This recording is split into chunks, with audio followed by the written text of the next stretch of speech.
And we loaded up the limo, drove to campus, and people just thought, there was a celebrity moving into the dorm. So, We can make like a YMCA, but it's not YMCA. no, definitely not the It's one. Well Diva MCA. Something like that. Okay. Okay. Whatever. I don't know what the MCA even stands for. We will figure that part out. Welcome to Unapologetically Fly, the podcast, where we discuss what it takes to be unapologetic about finally living for yourself, no matter the age, situation, or circumstance. I'm your host, Renee Mitchell-Simpson, the self-love and happiness coach and founder of Well Diva Lifestyle and Travel. I'll be bringing you experts, friends, coaches, and those in my network to help us aunties navigate reinventing our life at this big age because, sis, it truly is never too late to fly, and by fly, I mean finally live for yourself.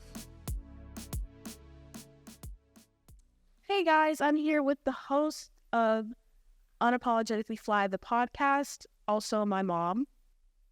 Good morning. Good morning, everybody. Why is it important to be unapologetic and especially unapologetically fly? Unapologetic meaning that you are not holding back on who you are, what you want to achieve, what you believe in, just not succumbing to someone's judgment about those things. It's important to just be yourself because when you're holding back on any of those things, eventually it turns into illness. And I won't go into that on this episode, but that is one of the things that I'm really into wellness. So that'll be a major, major topic. And then fly, finally living for yourself. I like that.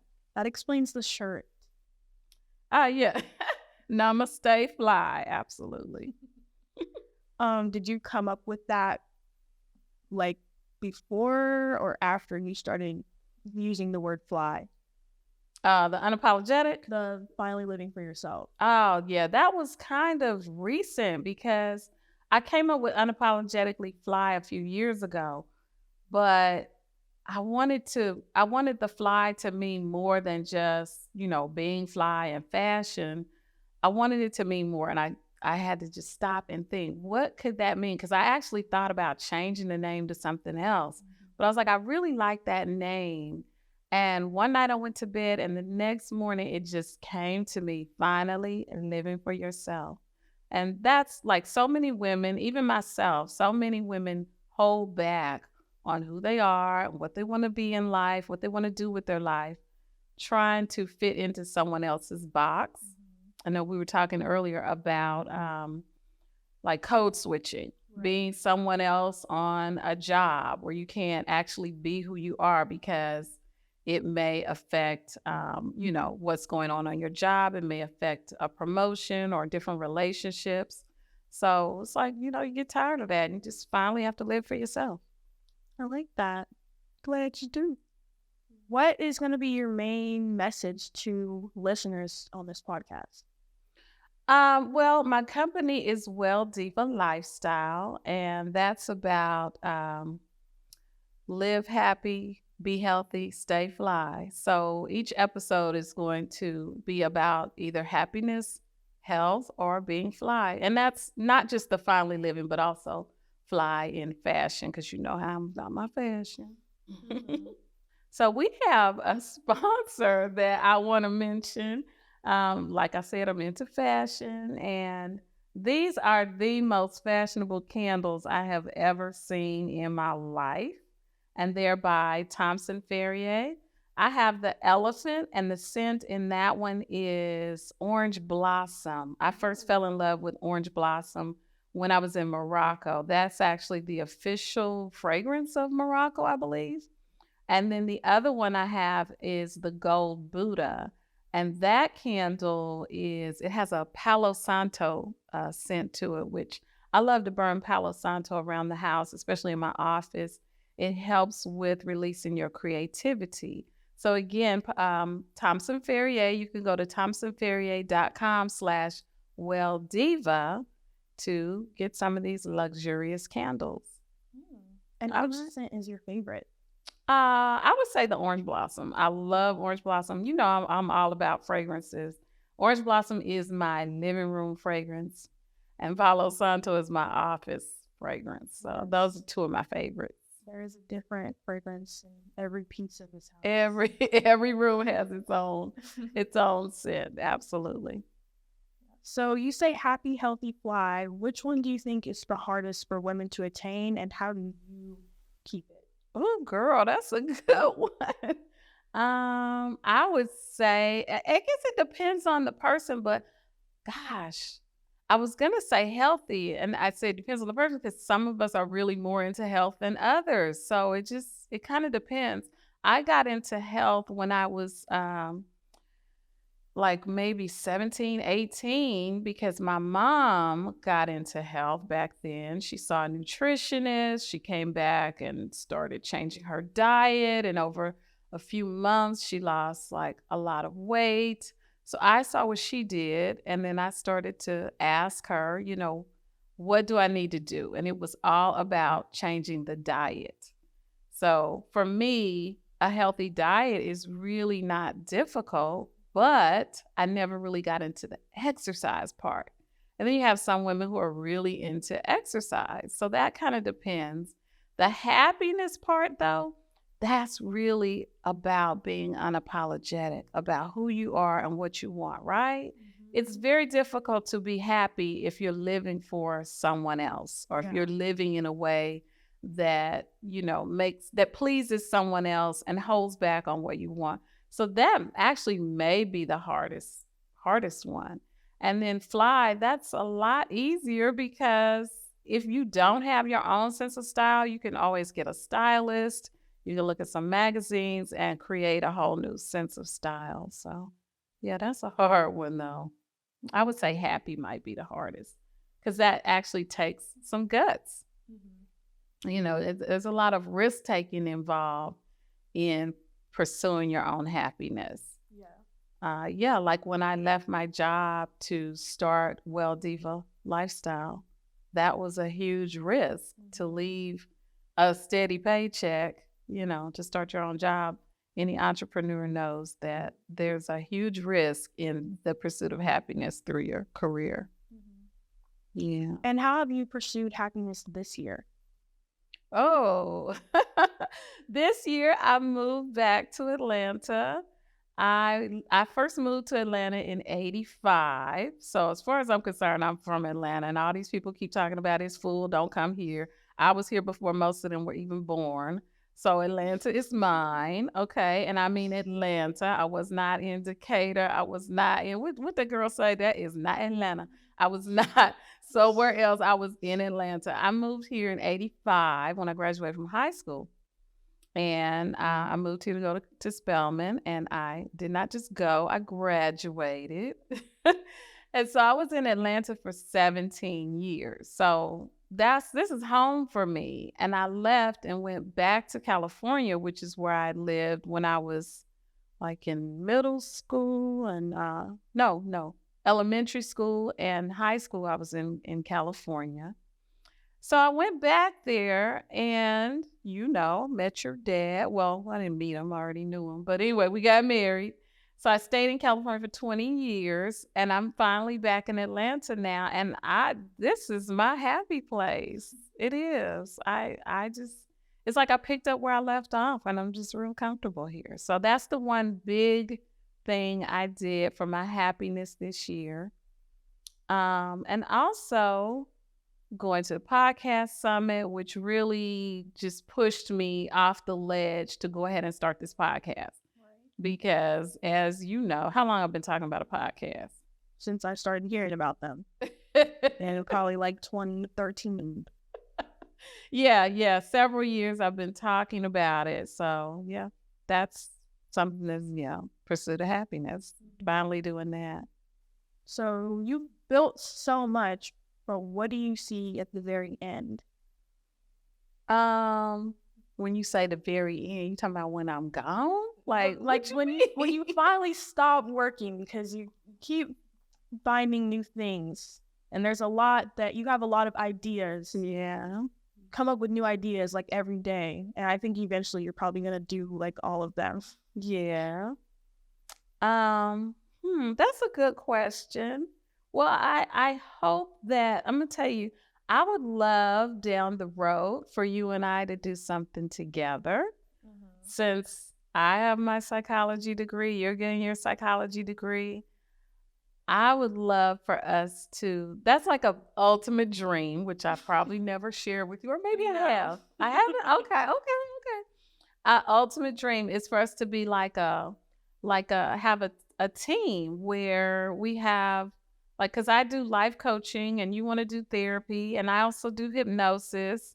I would love for us to have like a wellness center, I guess,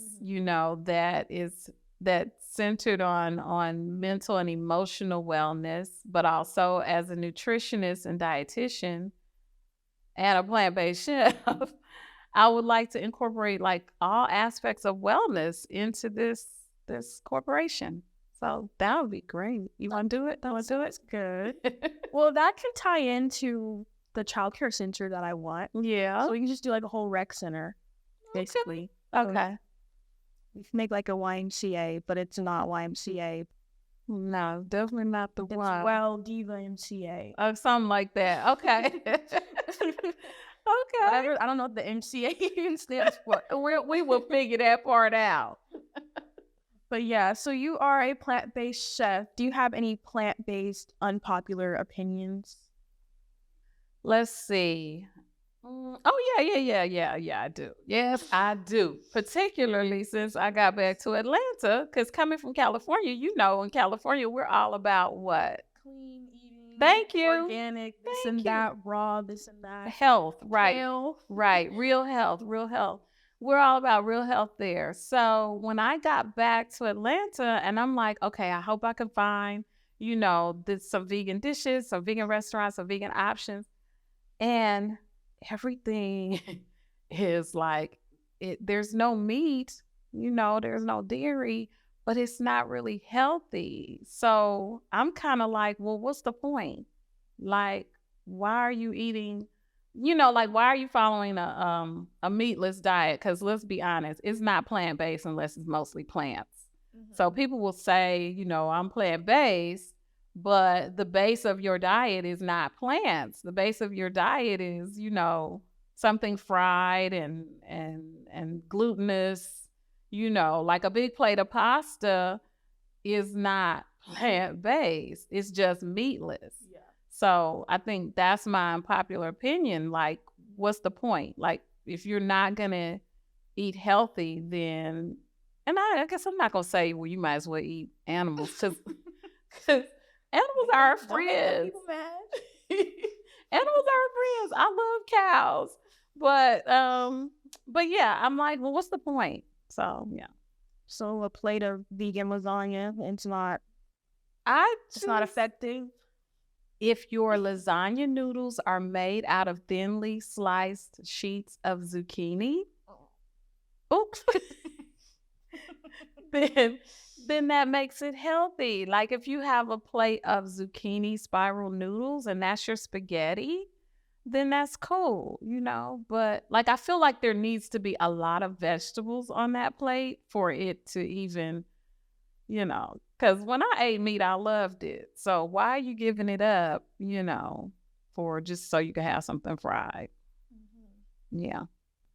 So let me move to our next sponsor. Our next sponsor is Well Diva. Okay. Go to welldiva.com and join us for one of our amazing trips. We go to places like Morocco, Kenya, Tanzania. Where else? We recently went to France, the south of France. We're going to London and Paris soon. That'll be our second Paris trip. Where else have we gone? Egypt, Italy, all over the world. We are a wonderful group of women who love luxury. And a lot of these women are women who want to see the world, but maybe their friends don't want to. Their friends want to go to the DR. Their friends want to go to Jamaica. But these ladies want to see the rest of the world. Also, we're going to Jordan. That's another one. Really, really nice trip. So welldiva.com and join us. Oh, you've been traveling since you were probably like 10. Yes. I think you change after every single trip. You come back with an accent, and you come back with recipes, and you come back with new stuff for the house. But can you think of a place that really opened your eyes when you went there? I really come back with an accent. For real. Yeah. I really get into the culture. Is that a problem? Is there a place that you've gone that really like opened your eyes, that made you think different or look at things differently? That's a hard one, Candace. Because you know I love every place I go. I really do. I think Cuba was, yeah. Okay. Cuba just, and I don't want to say anything that would offend anybody, but I guess I better be unapologetic, huh? I gotta be unapologetic. Yeah, Cuba was, there was a level of, and I don't want to use the word poverty, but it just was not what, like, I didn't know what to expect. Right. You know, I don't really go to these places with expectations. I just go like, oh, I'm going to have a good time. And we did have a good time, but like the accommodations, like when they say 4-star, it's very different from when we say 4-star. Okay. So that's something that I try to make the ladies mindful of too when they join us for trips. You know, you're going to another place. It's a whole nother world. Yeah. And I like for the ladies to try the food. You know, that was a conversation I had recently with Gina. Gina is my assistant. Anybody who traveled with us know Gina. But and she's my best friend and your godmommy. Right. So but we were talking recently about the ladies going on some trips with us and having, you know, just kind of a closed-mindedness about the food. And it's like when you go to these places, you really have to not have expectations and not have limitations. You're going to another world. So just be ready for whatever. Just, you know, just be ready to see something new. And for me, I like luxury. And I just didn't find that in the places that we stayed in Cuba. So I was just like, oh, this is different. So the food was wonderful and the people were absolutely wonderful. But that did just kind of make me like think, you know, okay, this is actually maybe their idea of luxury. It's just different. It's just different. Let's just put it like that. Yeah. Yeah, I kind of thought you would either say Cuba or Ghana.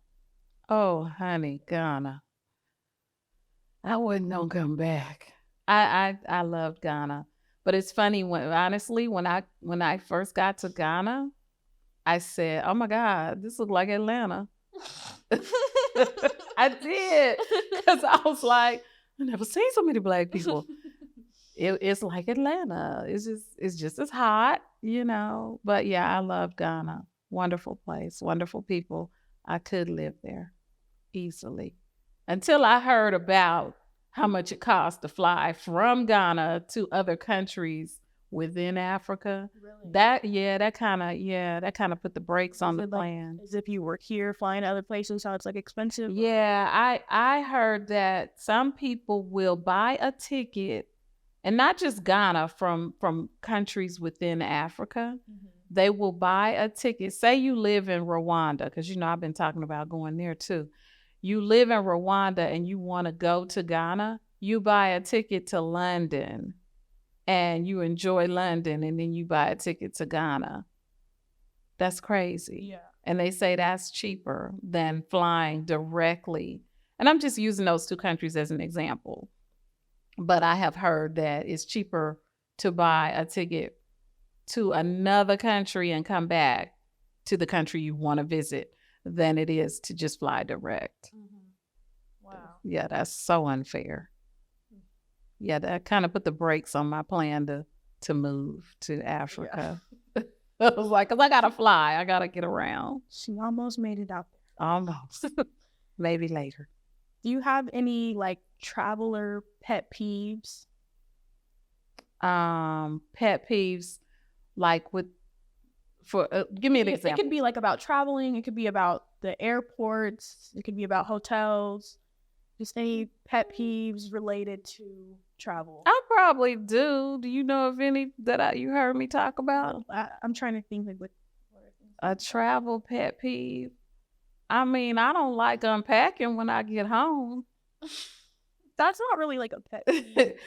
It is. I don't like unpacking. I'm that person who leaves my stuff packed for months and then I go buy stuff because I'm like, I can't find I can't find such and such. And it's still in the suitcase that I never unpacked. Yeah. No, you need like a set suitcase just for all these trips. Well, now I have a closet now for all the things that I know I'm going to need during travel, and everything just stays in that closet. Nice. So, yeah.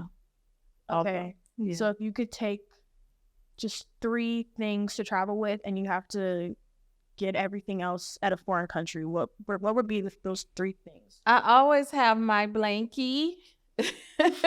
You know, that multicolored wrap. So it's actually a wrap, but I use it as a blanket when I'm on the plane. I always take that with me. I don't always remember my pillow, but I do always take my battery pack. Is that what you call it? Your phone charger thing? Portable charger? Yeah. Okay. I always have that. Because, yeah, there are times when I say to the ladies, bring an empty suitcase because we're going to shop on this trip. So, and then I would say comfortable shoes, because you just don't know if you're going to find comfortable shoes when you get to that location. Yeah. Okay. Yeah. So some solid ones.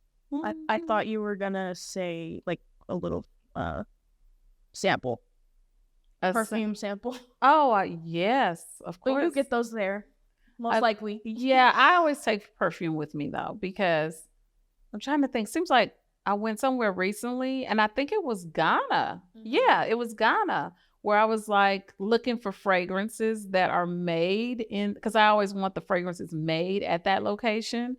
And that was the one place where I kind of struggled to find locally made fragrances. I did finally find them. It was at the airport on the way out. So, yeah, but while shopping there, I had a little bit of a time finding fragrances. Wow. Yeah. What is your daily routine? Do you have like a morning routine or a night routine that you can share with us? Give us pointers. I do have a routine. I don't necessarily stick to it all the time, but tell us the important parts that you do stick to. I definitely have my coffee. I'm gonna have my coffee. So in the morning, I do have and it's not just like it's kind of like an affirmation. Yeah. It's almost like a mission statement. There's this long, like 3 to 5 minute statement that I used to get up in the morning and say every morning, but I recorded myself saying it, and now I listen to it. Yeah, I just play it and I listen to it before I even get out of bed. I need to re-record it and update it. So periodically I'll update it, but since I first recorded it a couple months ago, I haven't. But anyway, so that's kind of like a mission statement. So that I definitely do. Then I have 3 journals or planners, whatever you want to call them. I have one that's an intention setting. And that one I've been trying to do every day. I recently just bought that one. I have a wellness one where I jot down things that have to do with health. And then I have the day planner. So those are the 3 that I like to go through every morning. I don't always hit them, but yeah, I'd love to be more consistent with that. Yeah. Do you have a favorite like affirmation that's in the mission statement that you can maybe share with us? That's in the mission statement? No, Maybe ma'am. not in the. I know the mission statement is personal, but do you have an affirmation that you can share with us that maybe we don't say every day, maybe we don't think about? I have one that I don't, that it's not really an affirmation, but this is something I've been saying for years. And it's about when you're eating, when people, like, you have something in the fridge. Like, you know how people are always like, okay, I'm going to start tomorrow, but I got that cake in the fridge. There's always a reason to start tomorrow or put it off, because you're always going to have, there's always a birthday, a holiday, an invitation to something. And you have to learn to maintain your healthy eating habits throughout those things. Right. And so one of the things that I say for the person who's like, well, I got chips I got to get rid of. You are not a garbage can. You knew what I was going to say, right? So I am not a garbage can, and I know affirmations they're supposed to be positive. So I know that one is negative, but I started saying that one like 30 years ago before I learned that affirmations are supposed to be positive. But I am not a garbage can. So if there's something that you were otherwise going to let it go bad or throw in the trash, let that go bad in the trash. You're not a garbage can. You shouldn't be eating something to get rid of it. Yeah. Yeah, just to wrap it up, I'll ask one more question, not related to anything, but you wanted me to ask things that I wanted to know. But I also don't want to be invading, because I like just you being my mom and not knowing everything. But well, if I'm not going to answer it, I won't answer it. Since we're here, just tell me one crazy college story. Really, ma'am? You know all the crazy college stories. Oh, no. Just one short one. Oh, gosh. Oh, Lord. I don't want to do this, but okay. She made me do it. Okay, here it goes. You were all for this. The viewers will be able to relate. So when I first arrived on the the illustrious campus of Spelman College, I arrived in a limousine. And I later heard that I was the mayor's daughter. There was just all these rumors about who I was because I arrived in a limousine. When the reality was I was the limo driver's sister, and he was just dropping me off on campus. So I moved. I was actually living in Florida, because I spent the first 2 years, I moved somewhere else every 2 years of my entire life until I got to Spelman. So for the first 2 years of high school, that's when I was in California. The second 2, I was in Florida. And my brother was a limo driver in Orlando area, Central Florida, and he needed to deliver the limo to Atlanta. And it just happened to be the same weekend that I was going to move into the dorm my freshman year at Spelman, August 1985. So we loaded up the limo all the way just to the roof. You couldn't even see that there were passengers in there. Okay. It was me, him, and my mom. And we loaded up the limo, drove to campus, and people just thought, there was a celebrity moving into the dorm. So is that a crazy college? That's not really a crazy college story, huh? It's okay. I'll get one out of you. You already know them, but we're not going to do that today. So yeah, that concludes our podcast. Thank you guys for watching. Thank you. See you next time. Thank you so much for listening to another episode of Unapologetically Fly. I hope you found something in this episode that inspires you to finally live for yourself. We all know someone afraid to live their dream and chronically complaining about some part of their life. Be a blessing and send this to that person. And make sure you write a review wherever you're tuned in and subscribe so we can make the world a better place, one fly auntie at a time. See you on the next episode.